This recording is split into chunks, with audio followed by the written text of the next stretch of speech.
Qu'est-ce que vous avez construit là? C'est un chargeur USB avec un panneau solaire. C'est un de vos nombreux projets. Voilà, c'est un des 16 ou 17. J'ai toujours le cerveau un peu en surchauffe. Je suis en permanence en léger stress, on va dire. Et puis si je suis cantonné dans une tâche qui en plus m'intéresse pas beaucoup, je m'ennuie énormément. Je crois que dans l'idée générale des gens, finalement, c'est plutôt un cadeau. D'ailleurs, en anglais, on dit gifted. Hein. Et pourtant, il y a un prix à payer pour ce cadeau. Pour moi, ça a plutôt été négatif parce qu'il y avait un déséquilibre entre mon intelligence rationnelle et mon intelligence émotionnelle qui était moins bonne. T'es content d'avoir sauté les 2 classes? 3 maintenant, oui, c'est sympa, au moins ça évite de s'ennuyer. Il n'y a rien d'élitiste ou d'arrogant à être HP. Il y a de la souffrance et de l'incompréhension et une recherche constante de reconnaissance pour exister. Bienvenue dans l'univers pas toujours simple ni brillant des hauts potentiels intellectuels. On les surnomme surdoués ou précoces. On les repère officiellement grâce à un test de QI et un bilan psychologique. Ici, vous avez un QI de 100. Ça, c'est le QI normal. Voilà, exactement, entre 85 et 115. Donc, on a 68% de la population qui se situe ici. Pour les hauts potentiels, ils vont se situer à partir de 130 et on va retrouver 2,5% de la population. Puis à l'inverse, vous avez le retard mental avec des déficiences intellectuelles, donc 2,5% de la population avec un retard mental. Si en dessous de 70 points de QI, les assurances sociales reconnaissent un fonctionnement mental différent nécessitant de l'aide, qu'en est-il à l'autre extrême de la courbe? Ce n'est pas qu'un cliché, c'est dans le monde technoscientifique, très créatif, que l'on retrouve beaucoup d'adultes HP, de la Silicon Valley aux start-up de la zone industrielle de Fribourg. Premier point commun, un cerveau boulimique. Ça, c'est l'outil de gestion de projet. Là, c'est la gestion de l'entreprise, le convertisseur pour les cellules. Ça, c'est un projet commun pour récupérer de l'énergie sur des serres agricoles, la gouvernance informatique, les idées générales, le labo d'électronique. Ça, c'est un banc de mesure pour les appareils. C'est un autre projet pour mon boss. C'est le chargeur USB sur lequel je travaillais tout à l'heure. C'est un kit de démo. Ça, c'est un projet CTI sur des piles à combustible à microbes avec nos modules. Et ça, c'est un lampadaire photovoltaïque. Ça fait pas un peu beaucoup? Non, ça va. Bah, sinon je m'embête si j'ai pas tout ça.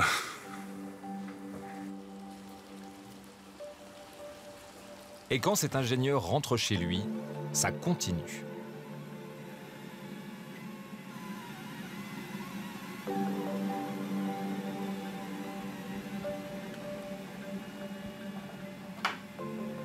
Et là, vous travaillez sur quelle invention?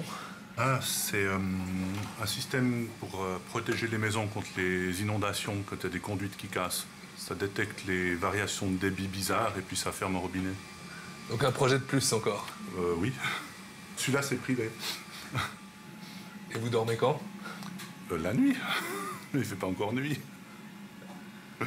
Mais même la nuit, je réfléchis en fait. Le cerveau, il tourne tout le temps? Voilà. Bon, je dors quand même un peu. Hein. Mais puis je me lève plus la nuit pour prendre des notes. Je le faisais avant, mais maintenant je le fais plus. Guy Corbat a 56 ans. Aujourd'hui, son parcours s'est un peu stabilisé. Une vie de famille dans cette belle ferme à la campagne et un travail qui lui plaît. Mais professionnellement surtout, ça n'a pas toujours été facile. Dans la plupart des grandes entreprises dans lesquelles j'ai travaillé, on passait énormément de temps en réunion. Et ça, c'est le moment le plus ennuyeux pour moi. Et j'avais même des fois tendance à somnoler ou à m'endormir pendant les réunions parce que j'y voyais pas d'intérêt quelque part. Quand je discute avec quelqu'un, je m'ennuie aussi assez rapidement parce que quand la personne parle, j'arrive à sentir rapidement où elle veut venir. Puis j'ai tendance à terminer ses phrases pour elle. Donc maintenant, j'essaie de me contrôler parce que ça frustre les personnes qui sont en face de moi. Mais le fait d'attendre que la personne dise ce qu'elle a envie de dire alors que je le sais déjà, je dois vraiment beaucoup me concentrer pour garder le contact avec la personne, sinon je m'ennuie et je décroche rapidement. Et puis là, je passe pour peut-être pour quelqu'un d'arrogant, ou alors que c'est pas du tout le cas. Incompréhension mutuelle, conflit avec les collègues et les supérieurs. Guy a tellement changé d'employeur et d'orientation professionnelle qu'il n'ose même plus montrer son CV aux ressources humaines. Guy, c'est quelqu'un qui a tendance à penser trop. Et ce trop n'est pas toujours facile à gérer dans le cadre de l'entreprise. Avec cette hyper-créativité, cette hyper-intellectualisation, on va dire, une idée en générant 10, qui chacune en générant 10 autres, on se retrouve vite à avoir quelqu'un qui a tendance à toucher à plein de choses, qui a parfois besoin d'être cadré, et qui finalement a du mal à rester confiné dans une case telle qu'on le voit dans le monde de l'entreprise aujourd'hui, qui définit les choses de manière très précise et très carrée. Être HP, c'est plutôt un atout ou un handicap? Parfois, mais quand je suis tout seul dans mon bureau en train de bricoler, c'est plutôt un atout parce que j'arrive à développer tout plein de choses. Mais quand je suis en société, j'ai des fois l'impression que c'est un peu un handicap. Pour certains, c'est en tout cas un cadeau empoisonné et empoisonnant. Car, deuxième point commun, une hypersensibilité émotionnelle, parfois même sensorielle. Tout est trop, ça déborde souvent et ça dérange. Comme en témoignent les participants de ce groupe de parole. Bonjour à tous. Ce soir, effectivement, on va parler des émotions. Alors, pour les hauts potentiels, les personnes hypersensibles, les surstimulés, comme on les appelle, la question des émotions est souvent une question qui est plus importante, en tout cas qui revient plus souvent que la question de l'intelligence. Je crois qu'une des choses qui est particulière, c'est peut-être l'amplitude des émotions, qui est très haute ou très basse. Une caresse est un souffle, un son est un bruit intense, un revers de fortune est une tragédie, une joie c'est l'extase, un ami c'est un amoureux c'est Dieu, et un échec c'est la mort. Et c'est vrai que moi je me retrouve beaucoup là-dedans parce que tout est tellement vécu avec une intensité presque dramatique, et c'est pas évident de gérer ça. Ça, je crois que c'est très important. Le fait de mieux comprendre son fonctionnement, peut-être qu'il y a déjà là une piste très intéressante pour améliorer les choses. C'est juste une caractéristique. Qu'est-ce que j'en fais de cette caractéristique? Souvent, ce sont des personnes qui ont un gros déficit de confiance en elles. Et donc, elles sont toujours en décalage comme ça entre le fait que les autres les perçoivent comme allant très très vite et elles se percevant comme ayant un problème ou comme étant différents. Et ce décalage-là crée énormément de souffrance. Un trop grand QI pour être heureux.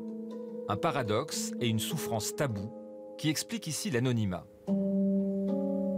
C'est rare les gens qui ont toutes les intelligences réunies en une seule personne.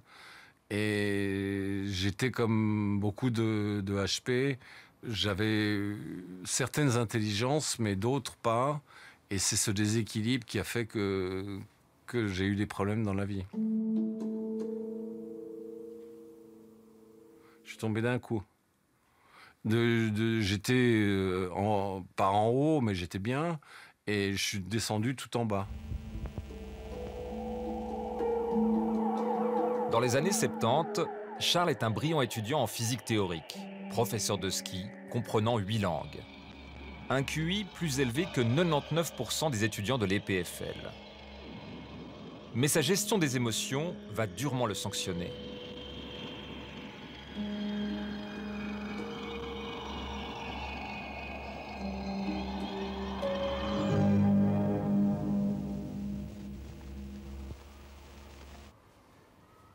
Quand j'ai passé mon travail de diplôme, j'avais fait un travail de diplôme très long, de 4 ans, qui était gros comme une thèse. Et j'ai défendu sur une estrade, et j'ai eu une bonne note. Et en descendant de l'estrade, il y avait cet assistant suisse-allemand qui m'attendait, qui m'a dit un peu méchamment bon, bah maintenant vous avez 1 mois pour finir le dernier examen. C'était normal qu'il dise ça puisque j'avais mis très longtemps pour faire mon travail de diplôme, mais il ne l'a pas dit d'une façon aimable, ce qui fait que j'ai réagi d'une façon incontrôlée. J'ai pas réfléchi et je suis parti sur un coup de tête sur les routes. S'en suivront des années d'errance, sans domicile fixe. Charles dormira même dans la rue, ne survivant que grâce à des petits boulots manuels. Un haut potentiel intellectuel court-circuité. Si vous n'aviez pas envoyé balader cette assistante physique, vous seriez où aujourd'hui, vous pensez? Il faut jamais dire si, mais bon, j'aurais une vie complètement différente probablement. Une vie un peu plus pépère, peut-être de physicien, mais on ne peut pas refaire le passé, donc il faut penser au présent et puis c'est tout. Je crois que j'ai acquis un petit peu de sagesse finalement, mais au bout de longues années.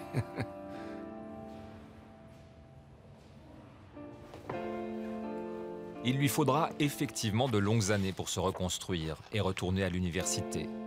Entre deux cours de physique théorique, Charles finit actuellement un doctorat en linguistique.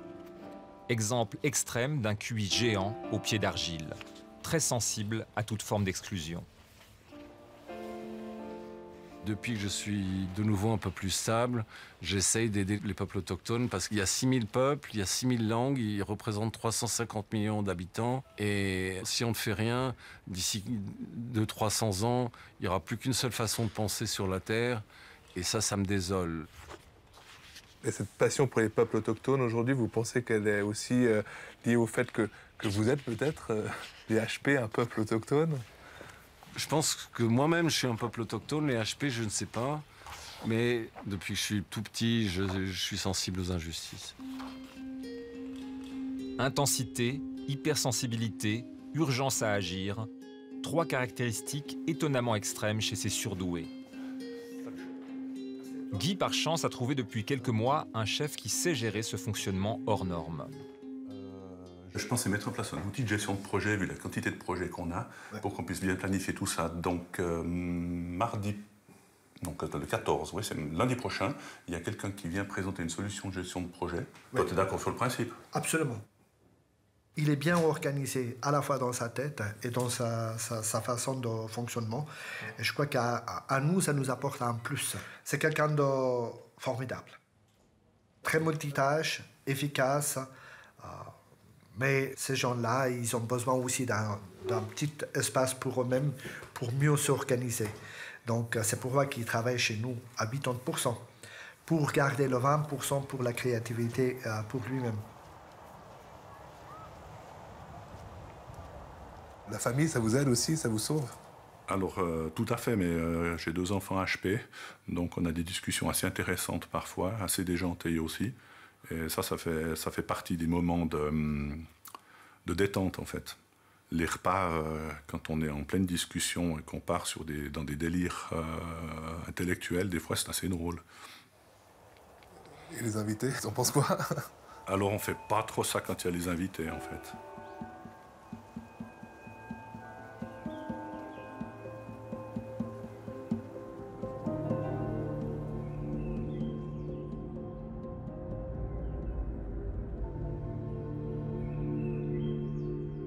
Des parents qui se reconnaissent parfois à travers leurs enfants et des enfants qui ressemblent à leurs parents, de quoi questionner l'hérédité de ce haut potentiel intellectuel et donc de ses aspects innés.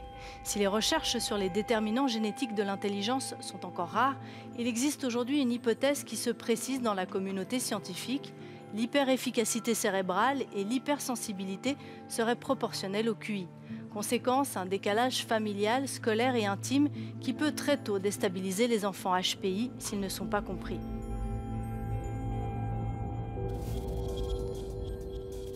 L'environnement familial et social est primordial pour un cerveau en devenir. Ça va, Victor?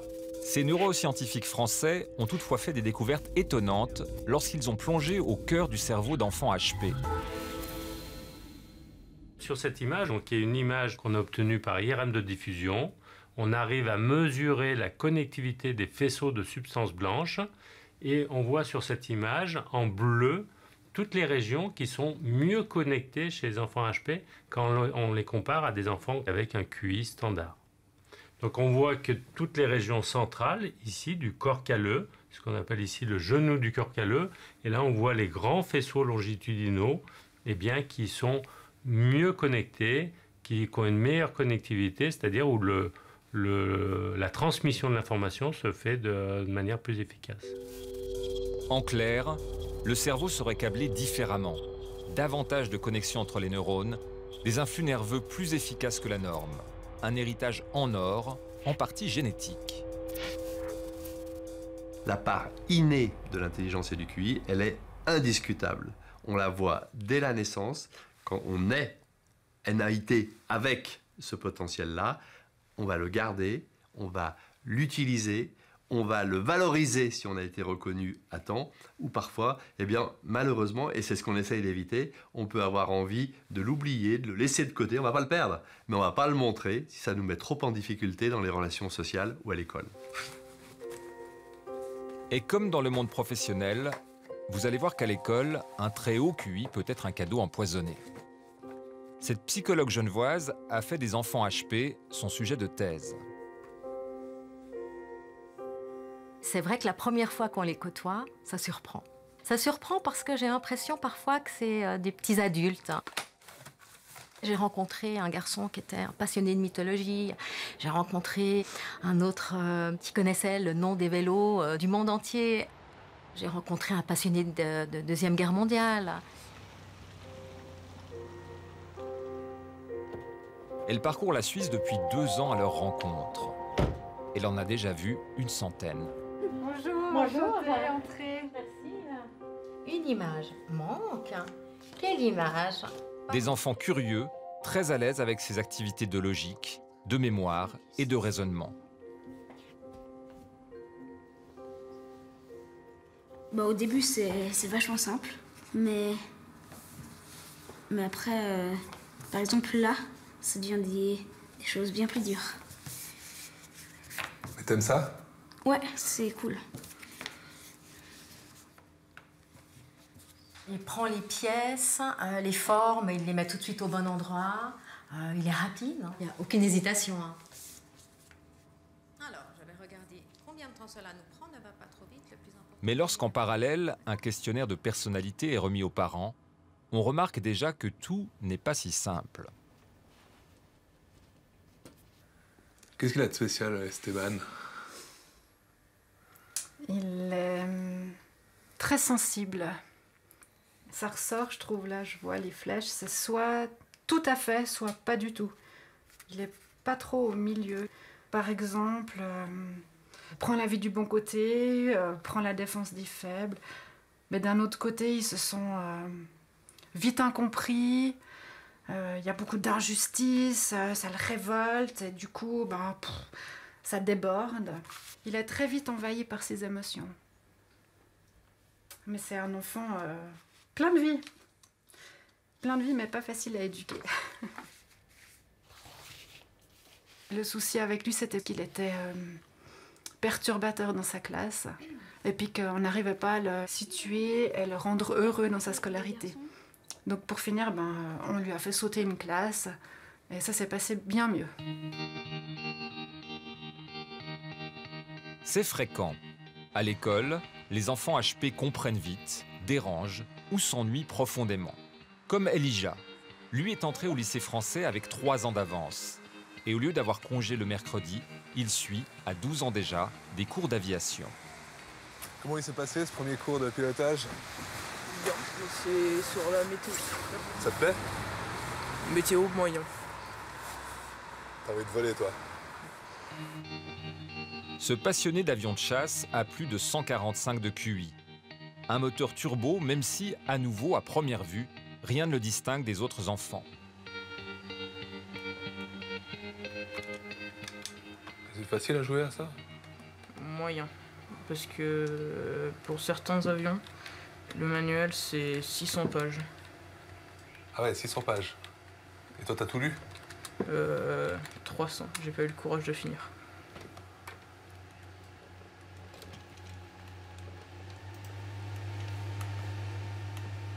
Je parle beaucoup dans ma tête.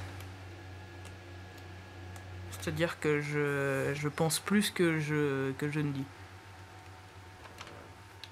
Ça va très vite dans ta tête? Oui. Par exemple, les questionnements autour de la mort, Elijah, à 3-4 ans, c'était quelque chose qui était... Il avait déjà survolé le sujet à peu près dans son ensemble, et il avait des questions qui auraient pu même paraître un petit peu bizarre ou c'était pas des questions classiques d'enfants de 3-4 ans. Ça fait un petit peu peur finalement, avec aussi des soucis d'endormissement le soir, parce que justement ces questions, ces interrogations dans la tête tournent en permanence, y compris le soir, encore plus finalement quand on est dans son lit et quand tout est éteint et quand on est censé normalement s'endormir. Et déjà à 4 ans, des problèmes pour s'endormir à cause des questions. Oui, même avant en fait. Et cette précocité peut très vite isoler. Dans sa chambre, Elijah rêve aujourd'hui à d'autres mondes. De la guerre des étoiles à celui de ces jeunes physiciens atypiques. Qu'est-ce qui te plaît par exemple dans le The Big Bang Theory, qui est une série, hein, c'est ça? Oui. La personnalité des personnages, genre comme Sheldon, Leonard et tout le reste. Qu'est-ce qu'ils ont de spécial? Ils sont tous différents. Mais ils s'entendent bien. C'est des gens aussi un peu HP, tu penses? Oui. Le Sheldon, il a sauté 7 classes dans la série. Malheureusement, sauter des classes peut aussi, comme dans le cas d'Elijah, aggraver les problèmes sociaux. T'étais vu un peu comme le petit intello? Oui. Et ça, c'est gênant? À certains moments. Il y a certains moments où c'est mieux qu'autre chose et d'autres où c'est plus dans le sens péjoratif qu'autre chose. Et c'est généralement au collège, les enfants sont plus moqueurs. Et toi, ça te faisait souffrir? Oui.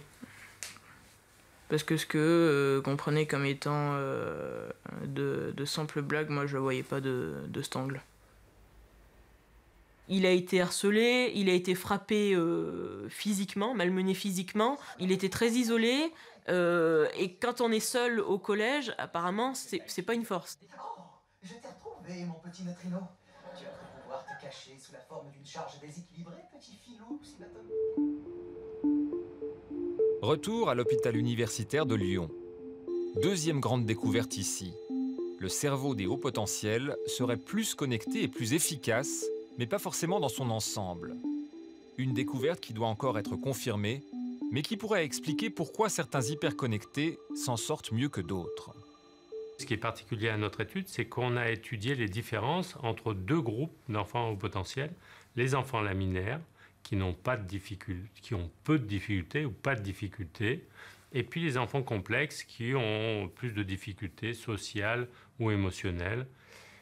Et là, on trouve des différences entre ces deux groupes. Les enfants laminaires ont plutôt une distribution de cette connectivité, de cette hyperconnectivité de manière homogène dans tout le cerveau.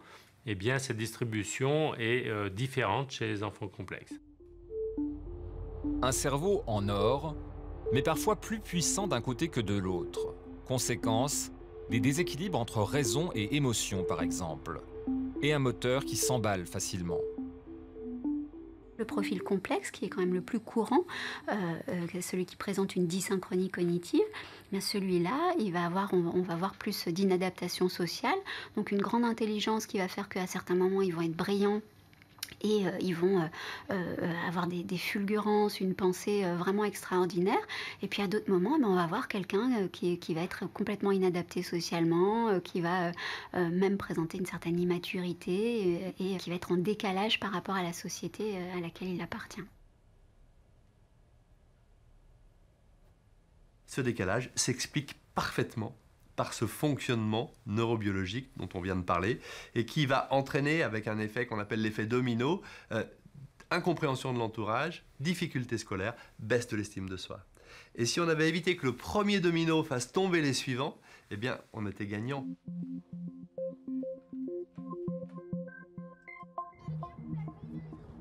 Non, il n'y a pas que des génies ni des premiers de classe parfaitement épanouis. 2 tiers des enfants à haut potentiel intellectuel seraient en difficulté, voire en échec scolaire. C'est pourquoi de nombreux établissements spécialement adaptés voient le jour, comme ici, à Genève. On a des enfants qui font des phobies scolaires, qui veulent plus aller à l'école, qui ont mal au ventre, ou des enfants qui sont dans l'hyper-réactivité et puis qui défoncent tous les murs et qui sont dans le rapport de force avec les enseignants. Et puis là, ça finit au clash inévitablement. Voilà, soufflez bien, gonflez votre ventre et soufflez.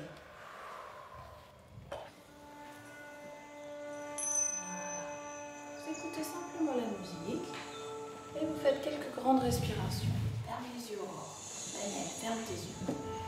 Fermez vos yeux. Mettez-vous dans votre bulle à vous. D'accord? Pose tes mains tranquillement sur tes genoux. Les enfants HP sont souvent hyperactifs. En tout cas, il y a une hyperactivité au niveau cérébral et ils sont beaucoup dans leur cerveau. Donc, couper leurs émotions. Il y a pas mal de troubles associés, déficit d'attention, en tout cas difficultés de concentration et hyperagitation, etc. Donc le fait de faire de la méditation permet simplement à l'enfant de prendre conscience de ses émotions et qu'il ait aussi un corps, qu'il a aussi un corps qui parle et qu'il est nécessaire qu'il l'écoute pour pouvoir retrouver un certain calme et puis donc une meilleure concentration. 3 avec un 8. 3 dizaines et 2 unités, c'est combien? 3 dizaines et 2 unités. Donc là, on est dans quelque chose... Malgré de belles lumières, pas grand-chose d'élitiste. Premier objectif ici, redonner confiance à des êtres en souffrance. Un espace privé dans l'espace public afin de nuire à la personne. Est-ce que tu es vraiment dans un débat? J'avais toujours des mauvaises notes. Parce que tout le monde faisait du bruit et ça me déconcentrait. Et aujourd'hui, comment ça se passe? C'est un petit peu mieux. Et toi, c'est quoi que tu préfères à l'école? À l'école, c'est la récré, les maths, la science, l'orthographe et écrire. C'est tout. Bon, c'est déjà pas mal. Et le chat qui passe. Derrière. Qu'ils soient enfants ou adultes, les hauts potentiels intellectuels nous rappellent qu'il n'y a pas que les différences les plus visibles qui peuvent isoler.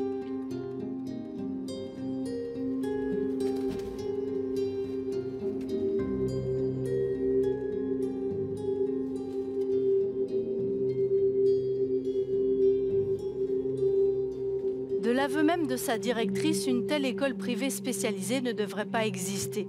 Le fonctionnement atypique de ces enfants devrait être reconnu et intégré dans tous les établissements, d'où l'importance d'un dépistage précoce réalisé par des professionnels dès les premiers signes de souffrance. Ce dépistage est d'autant plus important chez les jeunes filles qu'elles semblent plus enclines à masquer leur haut potentiel et à intérioriser. Elles se suradaptent et n'hésitent pas à rajouter des fautes quand on les évalue pour se mettre au niveau du groupe. Pour prolonger la réflexion sur ce thème, 2 options, la page Facebook de 36.9 et l'interview complète que Christophe Ingard a réalisée de Monique de Kermadec, spécialiste des adultes surdoués, qui se trouve sur le site internet de l'émission rts.ch/santé.